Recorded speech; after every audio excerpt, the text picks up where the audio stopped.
नमस्कार बच्चों। आज हम गति के नियम इस पाठ के बारे में जानकारी प्राप्त करेंगे। जैसा कि आप सबने पिछली कक्षाओं में गति के बारे में पढ़ा होगा, गति, विस्थापन, दूरी, ये सब चीज़ें। आज हम उसी के आगे 9वीं कक्षा में स्थित गति के नियम इस पाठ में देखेंगे क्या क्या है।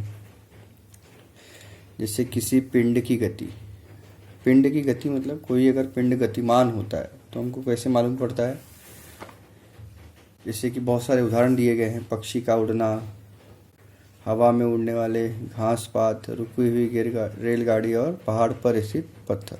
तो इसमें गति किसमें है? पक्षी के उड़ने में और हवा में उड़ने वाले घास पात में। बाकी दोनों में गति नहीं है। दैनिक जीवन में हम विभिन्न पिंडों की गति देखते हैं। कई बार हम पिंडों की गति प्रत्यक्ष रूप से नहीं देख सकते, जैसे कि बहने वाली हवा। अब हवा हमको दिखती नहीं है लेकिन वो गतिमान तो होती है। तो इस तरीके के उदाहरण आपको बताए गए हैं।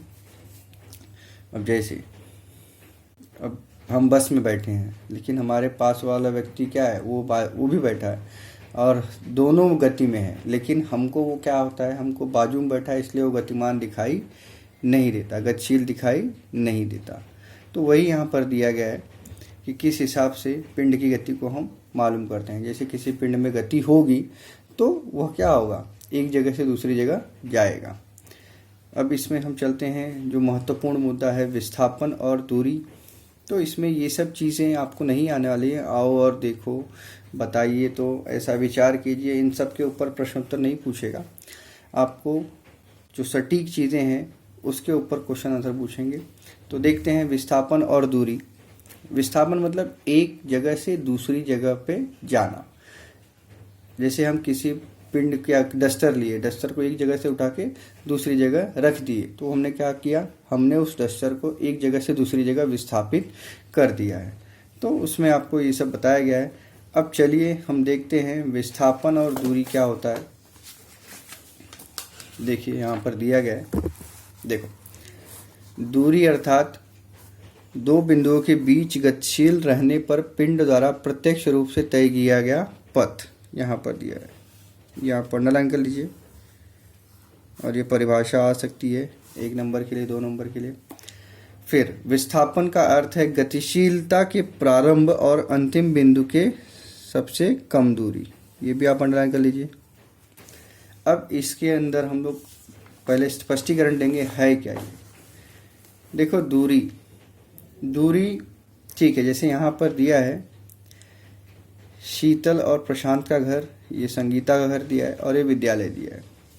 अब इसमें बताया क्या गया है कि आकृति 1.1 अ में दिखाए अनुसार धागे की सहायता से ए और बीच के अलग अलग दूरी निकालो, ए और बी।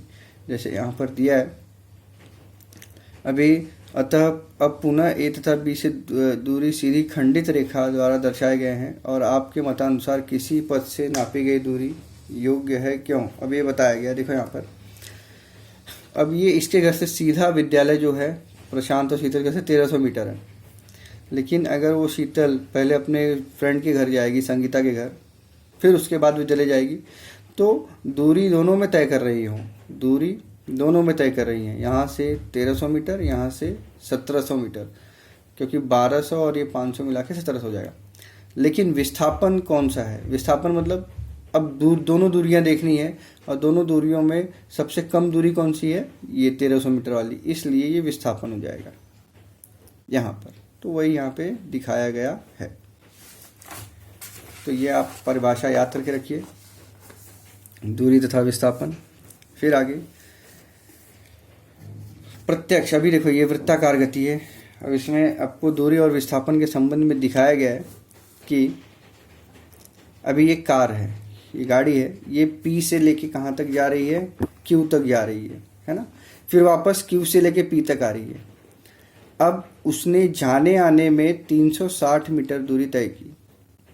अभी उसका 360 दिया है, तो इसका मतलब यहाँ से यहाँ गई 360, फिर यहाँ से आई 360, तो उतना दूरी तय किया। लेकिन उसमें विस्थापन कुछ हुआ क्या, वो उसी बिंदु से गई थी और वापस उसी बिंदु पे आ गई, तो विस्थापन तो कुछ नहीं हुआ, 0 हुआ, लेकिन दूरी उसने तय की। तो इसका मतलब ये है कि कभी कभी किसी पिंड का विस्थापन शून्य होने पर भी पिंड द्वारा प्रत्यक्ष रूप से तय की गई दूरी शून्य नहीं हो सकती।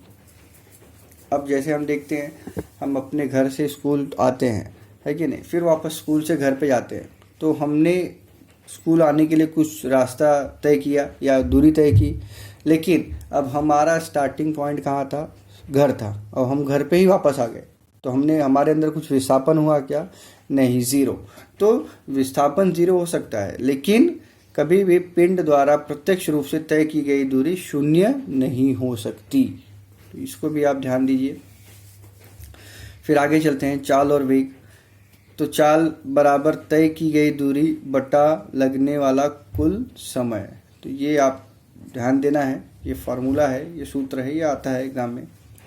अब वेग किसे कहते हैं? किसी पिंड द्वारा इकाई समय में निश्चित दिशा में तय की गई दूरी को वेग कहते हैं। निश्चित दिशा होनी चाहिए। यहाँ इकाई समय का अर्थ है 1 सेकेंड, 1 मिनट या 1 घंटा इत्यादि। बड़ी इकाई द्वारा समय नापने पर 1 वर्ष भी इकाई समय हो सकता है। इकाई समय में होने वाले विस्थापन को वेग कहते हैं। तो अब चाल और वेग, वेग मतलब उसका स्पीड कितना है, और चाल, तो अभी चाल कैसे करेंगे? वेग मतलब क्या होता है? विस्थापन बटा समय। जितना भी विस्थापन होगा और वो कितने समय में हुआ है, उससे हम लोग वेग निकाल सकते हैं।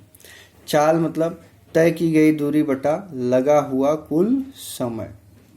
तो ये दोनों एक ही चीज़ें हैं, फर्क यहाँ पे दिखाया गया। देखो, चाल और वेग की इकाइयाँ समान हैं, क्योंकि दोनों भी स्पीड से, गति से संबंधित हैं, इसलिए दोनों की इकाइयाँ समान है। एसआई प्रणाली में इकाई है मीटर पर सेकेंड और सीजीएस प्रणाली में है सेंटीमीटर पर सेकेंड। चाल दूरी से संबंधित है। अब देखो, चाल दूरी से संबंधित है और वेग क्या है? विस्थापन से संबंधित है। चाल दूरी से संबंधित है, मतलब कितनी दूरी तय की गई उसके हिसाब से चाल आएगा। लेकिन वेग क्या है? विस्थापन, कितना विस्थापन हुआ उस पिंड में और कितने समय में हुआ, यह उसके द्वारा हम लोग क्या निकाल सकते हैं? वेग निकाल सकते हैं। यदि गति सरल रेखा में हो तो चाल और वेग का मान समान होता है। जैसे स्ट्रेट रोड है, एकदम सीधा रोड है, तो जितना तुम्हारा चाल होगा उतना ही तुम्हारा वेग होगा। और कहीं कहीं देखो, हम आगे पीछे जाते हैं तो मुड़ावदार रास्ता आता है, या कहीं कहीं हमको स्पीड ब्रेकर मिल जाता है या और कुछ मिल जाता है, तो उसकी वजह से चाल और वेग दोनों अलग अलग हो जाते हैं। अब इकाई समय में होने वाले विस्थापन को वेग कहते हैं। इसको भी अंडरलाइन कर लीजिए।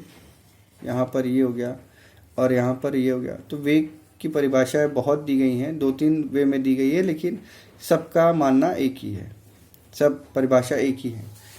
तो इस तरीके से इसमें दिया गया है। अब सदिश और अदिश राशि का क्या अर्थ है? सदिश राशि मतलब जिसमें दिशा ज़रूरी होती है, और अदिश राशि मतलब जिसमें दिशा की ज़रूरत नहीं होती है। तो वही यहाँ पर दिखाया गया है। आगे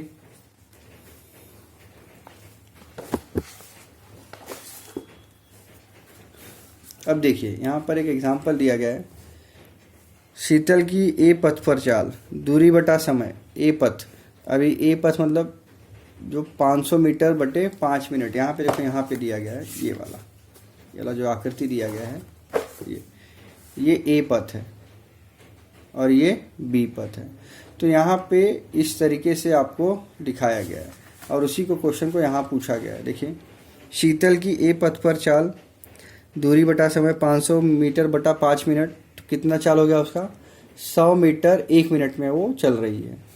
शीतल की बी पथ पर चाल, तो फिर दूरी बटा कितना हो गया? समय 1200 बटा 24 मिनट। कितना मीटर चल रही है? 50 मीटर प्रति मिनट चल रही है। शीतल की औसत चाल, औसत मतलब दोनों, जैसे कुल दूरी बटा कुल समय, जैसे 1200 प्लस 500 मिला के 1700 हो गया, बटे ये धन ये 29 मिनट हो गया। तो कितना आ गया? 58.6 मीटर प्रति मिनट। अब शीतल का औसत वेग, वेग क्या है? विस्थापन से संबंधित है। तो विस्थापन क्या था? जो सबसे छोटा दूरी होता है उसको विस्थापन कहते हैं। तो वो 1300 मिनट का था, 1300 मीटर का था, बटे 29 मिनट समय। तो ये तुम्हारा आंसर क्या आ गया? शीतल का वेग कितना आ गया? 44.83 मीटर प्रति मिनट। तो ये आपको दिखाया गया है इस तरीके से। अब चाल और दिशा के वेग पर होने वाला प्रभाव। चाल और दिशा के वेग पर क्या प्रभाव पड़ता है, देखो दिया है। सचिन मोटरसाइकिल से सफ़र कर रहा है। सफ़र करते समय निम्नलिखित प्रसंगों में क्या घटित हुआ है बताइए। सचिन द्वारा मोटरसाइकिल से सफ़र करते समय गति की दिशा बदलते हुए मोटरसाइकिल की चाल बढ़ाने या कम करने से वेग पर प्रभाव होगा। हाँ होगा, क्योंकि गति अगर आप कम ज़्यादा करोगे तो उसका वेग भी क्या होगा, कम ज़्यादा होगा। क्या सचिन के सफ़र करते समय किसी मोड़ पर आने पर चाल और वेग समान होंगे? नहीं। सचिन द्वारा मोटरसाइकिल का चाल स्थिर रखकर दिशा बदलने से वेग पर क्या प्रभाव पड़ेगा? तो इसमें क्या दिया है, चाल स्थिर रखकर तो वेग घटेगा। फिर घुमावदार रास्ते पर मोटरसाइकिल चलाते समय सचिन द्वारा मोटरसाइकिल की चाल और दिशा दोनों परिवर्तित करने से वेग पर क्या प्रभाव होगा? दोनों अलग अलग आ जाएंगे। जैसा कि मैंने आपको बताया कि अगर सीधा रास्ता है, सीधे रास्ते पे अगर सफ़र कर रहे हैं तो वहाँ पर चाल और वेग दोनों बराबर आ जाएंगे, अन्यथा वे अलग अलग हो जाएंगे। तो इस तरीके से यहाँ पर दिया है। फिर आगे चाल का मापन दूरी बटा समय के अनुसार सर्वप्रथम गैलीलियो ने किया। हवा में ध्वनि का वेग, जैसे हवा में जब हम बोलते हैं तो ध्वनि का वेग कितना होता है, 343.2 मीटर पर सेकेंड। और प्रकाश का वेग 3 × 10⁻8 मीटर पर सेकेंड होता है। पृथ्वी की सूर्य के परिभ्रमण करने की चाल 29,770 मीटर पर सेकेंड है। तो इस तरीके से आपको बताया गया है और विभिन्न प्रकार के एग्जाम्पल लिए गए हैं, तो उसको देखते हुए हमें आगे बढ़ना है। अब आगे देखते हैं। एक समान गति, एक रेखीय एक समान गति और असमान गति। देखो जैसे कि यहाँ पर समय, जैसे समय भी बराबर है और उसके द्वारा तय की गई दूरी भी बराबर है, तो उसको एक समान गति कहेंगे। जैसे देखो यहाँ पे 5 बजे सुबह अमन द्वारा तय की गई 0, सबका 0 है। 5:30 बजे, देखो यहाँ पे आधे आधे घंटे का गैप है। यहाँ पर क्या है, आधे आधे घंटे का गैप दिया गया है। ओके, और यहाँ पर अमन द्वारा तय की गई दूरी, यहाँ पे अकबर द्वारा, यहाँ पे एंथनी द्वारा। अब देखो अमन ने आधे घंटे में 20, सब जगह ये जितना भी डिस्टेंस है वो कॉमन है, 20-20 किलोमीटर उसने कवर किया है आधे आधे घंटे में। अकबर ने पहले आधे घंटे में 18, दूसरे आधे घंटे में 36, तीसरे आधे घंटे में 42, 70, 95। लेकिन यहाँ पर जो तय की गई दूरी है दोनों के बीच में वो बराबर नहीं है, मतलब एक समान नहीं है, अलग अलग है। तो पहले आधे घंटे में 18, दूसरे आधे घंटे में 18, तीसरे आधे घंटे में उसने केवल 6 किलोमीटर दूरी तय की गई है ना। तो इस तरीके से यहाँ पर भी देखिए एंथनी द्वारा 0, 14, 28, 42, 56, 70, 84। तो यहाँ पे अब क्या दिया गया, पहले 0, फिर 14, फिर 28, 42, 56। तो इन दोनों का देखो। अब यहाँ पर क्या बताया, अमर, अकबर, एंथनी उनकी स्वयं की गाड़ी से अलग अलग सफ़र तय करें, उनकी अलग अलग समय से तय की गई दूरी। अब अमर, अकबर, एंथनी द्वारा सफ़र करते समय नोट की गई दूरियों के लिए समय कितना है, आधा घंटा जैसे दिया है। 5 से 5:30, 5:30 से 6, ऐसा। निश्चित समय में समान दूरी किसने तय की है, अमर और एंथनी ने, देखो दोनों में। फिर उसके आगे क्या दिया गया है, अमर, अकबर, एंथनी द्वारा निश्चित समय समान तय की दूरी का विचार करते हुए उनकी चाल किस प्रकार है, एक समान है। तो यहाँ पे दिया, यदि पिंड द्वारा समान समय में समान दूरी तय की जाती है तो उसकी गति को क्या कहते हैं, एक समान गति कहते हैं। जैसे इनका दिया है, समय भी समान है आधे आधे घंटे का, और दूरी भी उसने आधे आधे घंटे में 20-20 किलोमीटर ही तय की है, तो वहाँ पर उसको एक समान गति कहेंगे। तो इसको अंडरलाइन कर लो, एक समान गति। और असमान गति वहीं पे दिया है कि यदि पिंड समान समय में असमान दूरी तय करता है, जैसे इसका समय तो यहाँ पे समान है आधा आधा घंटा, लेकिन इसने क्या किया है, असमान दूरी तय किया है। पहले आधे घंटे में 18, दूसरे आधे घंटे में 18, तीसरे आधे घंटे में 6। तो ऐसी गति को असमान गति कहते हैं। जैसे भीड़ भाड़ वाले रास्ते पर वाहनों की गति या साइकिल चलाने की गति, इस तरीके से यहाँ पर दिया गया है। तो अब इससे संबंधित आगे की चीज़ें हम अगले पीरियड में देखेंगे। आज के लिए इतना ही, और इसमें जितने भी चीज़ें आपको अंडरलाइन कराई दी जा रही हैं उसको आप याद करते जाइए और उसको पेज पर लिखते जाइए, महत्वपूर्ण मुद्दे करके, महत्वपूर्ण मुद्दे, फिर उसके अंदर ये सब चीज़ें आनी चाहिए। ओके, धन्यवाद।